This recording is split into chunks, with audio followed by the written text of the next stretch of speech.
Jay, an attack like this truly sends shockwaves through departments everywhere. Here in Martin County, a situation like what happened in Philadelphia serves as a constant reminder to be alert and aware. Two brothers gunned down in front of their home in Vero Beach. Breaking news on the investigation and what we're learning about the victims.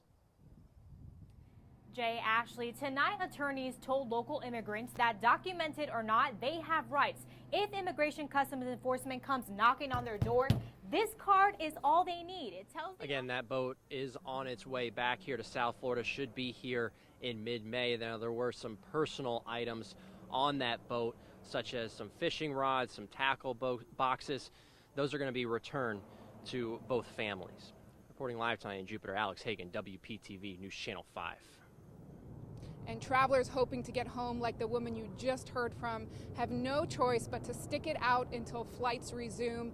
I called area hotels. They all have availability, but say they are more booked than usual, with folks just hoping to get on that next flight to New York, New Jersey, and D.C. We're live in West Palm Beach. Gabrielle Saran, WPTV News Channel 5.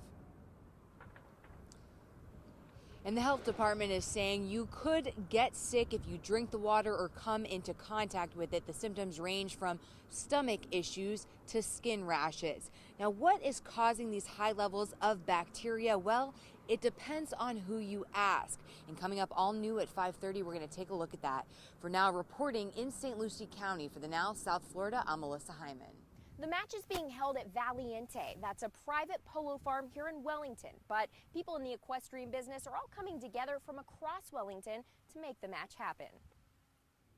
Well, we are out in the middle of the woods right now in Hobe Sound, just off of Dixie Highway. We're here because this is where the Martin County Mobile Command Center is set up, because according to family of Trisha Todd, this is an area where she used to like to walk in the woods. We're trying to get an update right now to see exactly what they're doing here to coordinate the search. Stephen Layton with the Martin County Sheriff's Office has agreed to answer a couple questions for us. So what exactly is it you guys are doing right now? So we're putting a coordinated effort together with our guys on the ground with ATVs and our air support unit. Do you guys have a helicopter coming in now? We do. And is it already out?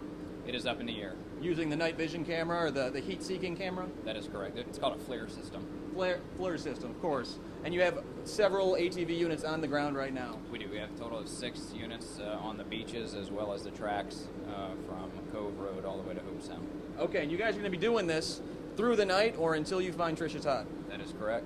Okay, Stephen, thank you so much. We'll let you get back to your work. We don't want to take any more of your time.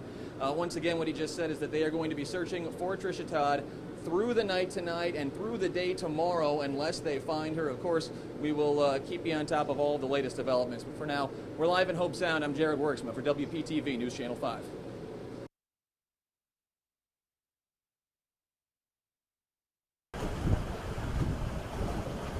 Here at the Jupiter Inlet, a memorial remains for Austin Stephanos and Perry Cohen, gone now for nearly 9 months. Terrible tragedy. And today, Dick Young is at a loss for words after finding out their boat has been found. I was just amazed that the boat hadn't been run across before now. It's lucky they found that. Perry and Austin disappeared last July after leaving the Jupiter Inlet for a fishing trip. The U.S. Coast Guard found their boat 2 days later off the coast of New Smyrna Beach.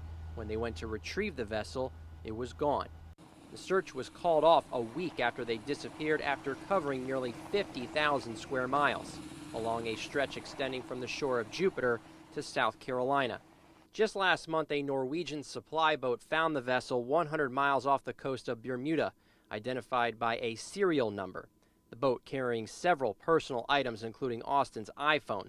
Tonight, Perry's mother, Pamela, issued a statement saying, "We urge Austin's family to do the right thing and to allow law enforcement to retain the iPhone until arrangements can be made to retain the top forensic teams available to begin to look for the answers we so desperately need." That begs the question, can anything be retrieved from the device? That phone could potentially be chock full of valuable data. IT expert Alan Crowitz says there could be critical information like messages, phone calls, even GPS. However, it may be difficult to recover due to several factors. If you're in salt water, it's almost like battery acid. It's very corrosive, very damaging. Even under regular water, there's a chance, but under salt water, it takes up another notch. Crowett says a specialist would likely be brought in should investigators take a look at the phone. That would be good. Yeah, that would be good. Back at the Jupiter Inlet at the memorial, there's hope. Hopefully we can get some answers. Maybe there's some clues, or family can get some closure now.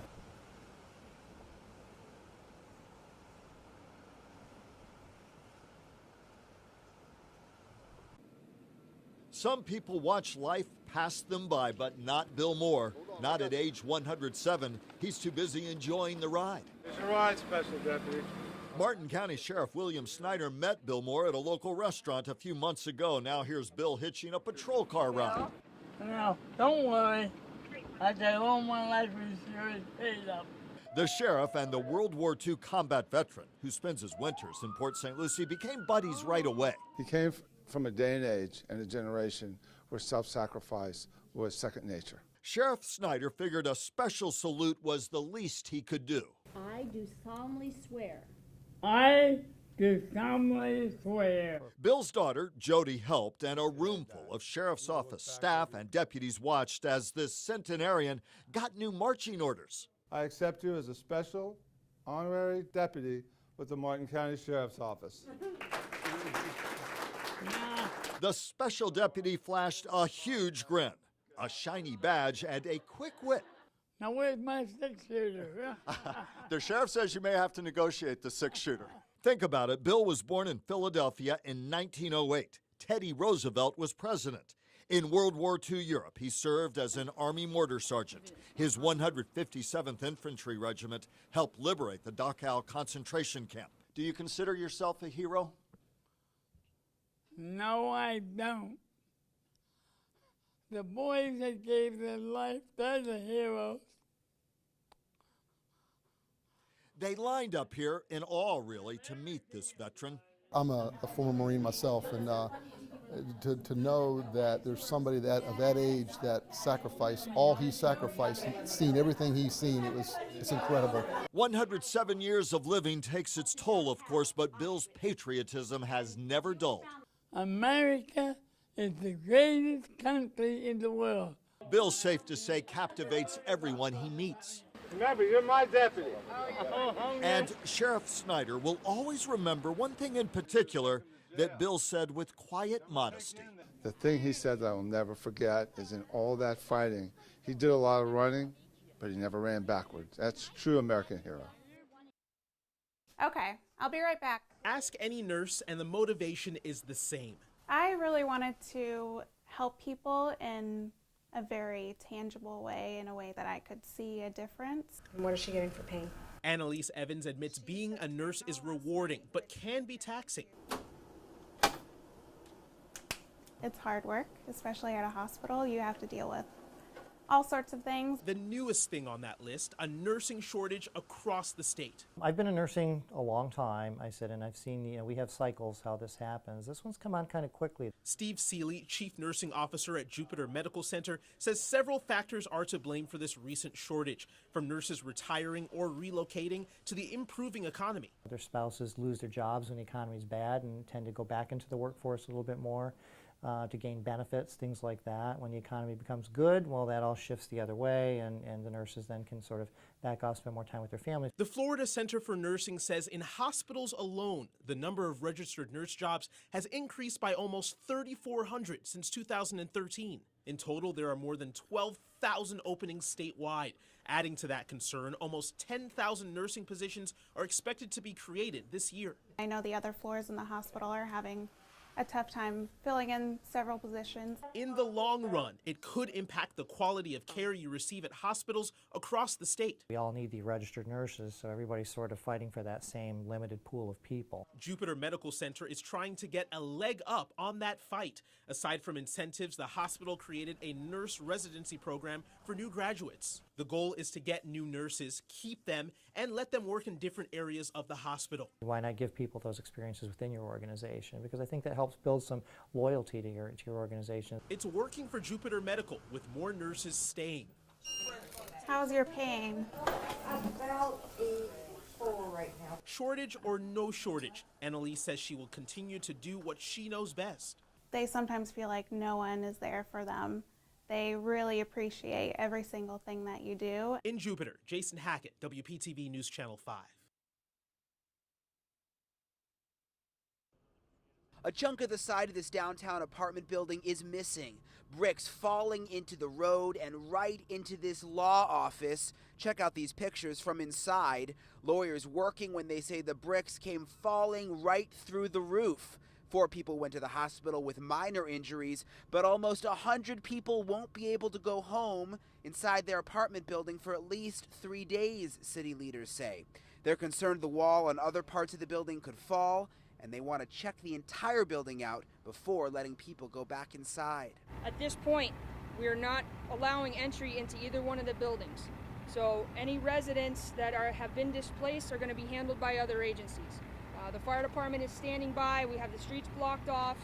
Just in case anything else falls, we have an additional collapse. City crews say ties that connect the bricks to the facade in the building rusted and gave way. They're looking into whether vibrations from nearby construction could have caused the collapse. The question at John Prince Park this evening: It's a great fit. Should this be the home to a spring training facility? I think that'd be a great thing. Brad Hoke of Boynton Beach sees the positives. People just come out here to have a good time with the family and the sporting events. Really bring family together. Robert Chuka: A lot more traffic, a lot more congestion. Not so much. Try not to mess with the nature as much as possible. Just keep everything as pristine as possibly can. The Lake Worth Park could be the primary target for the Atlanta Braves' next spring training facility. Palm Beach County will be home to 4 teams soon. The Marlins and Cardinals are already at Roger Dean and Jupiter. The Nationals and Astros joined them in West Palm Beach in 2017 at their new facility.